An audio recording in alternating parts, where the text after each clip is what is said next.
ہزار کو راضی کرنا آسان یا ایک کو راضی کرنا آسان؟ ایک کو راضی کرو سب راضی ہو جائیں گے. ہم نے ایک کو چھوڑ دیا, ہزاروں کے پیچھے گھوڑے دوڑانے شروع کر دیے.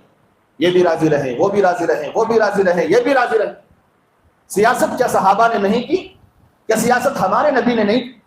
اسلام میں کیا سیاست کا شعبہ نہیں ہے؟ ڈپارٹمنٹ نہیں ہے سیاسی ڈپارٹمنٹ اسلام میں؟ اسلام میں جو سیاست ہے, میں تو کہتا ہوں کسی اور مذہب میں وہ سیاست ہے ہی نہیں. ویسی سیاست نبی پاک صلی اللہ علیہ وسلم نے دنیا میں کر کے دکھائی. سیاست مدنیہ کس کو کہتے ہیں؟ ایک چیپٹر ہے اسلام کا, پڑھو اس کو کبھی اٹھا کر. حضرت صدیق اکبر کی سیاست دیکھو, حضرت عمر کی سیاست دیکھو, حضرت عثمان غنی کی سیاست دیکھو, حضرت علی کی سیاست دیکھو, حضرت امیر معاویہ کی سیاست دیکھو. اس کے بعد بھی جتنے بھی عادل حکمران گزرے ہیں, جیسے عمر ثانی, عمر بن عبدالعزیز رحمۃ اللہ علیہ کی سیاست دیکھو.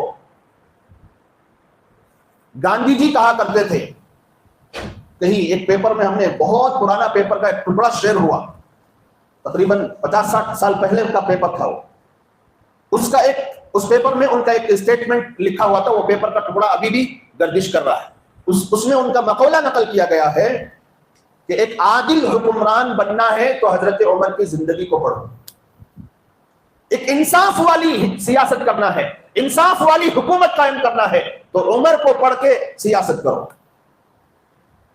حالانکہ انہوں نے بھی کی نہیں, لیکن بولا تو ضرور تھا. بولنے میں کس کے بات پر کیا جاتا ہے, وہ کس نیت سے بولا تھا وہ اللہ بہتر جانتا ہے, لیکن بات تو کھری کی تھی.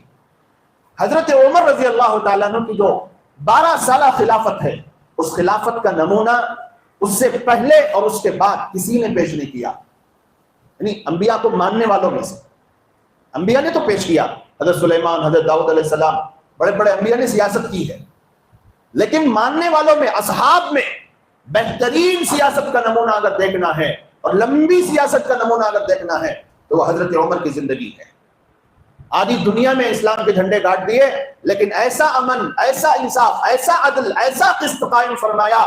جب بیت المقدس کو فتح کرنے کا موقع آیا, بغیر جنگ کے عیسائیوں نے سرنڈر کر دیا, اور یہ لوگ مدینے سے نکلے ہیں, غلام ساتھ ہے, سواری ایک ہے.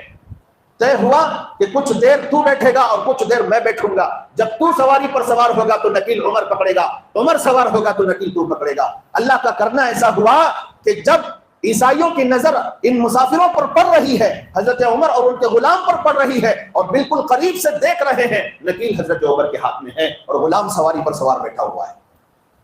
قدموں میں ڈال دیے کلیاں, بیت المقدس آپ کا ہے اور آپ ہی اس کے حقدار ہیں. انشاءاللہ قیامت سے پہلے پھر بیت المقدس ریلیز ہوگا, واپس آئے گا اسلامی حکومت کے ادوار میں.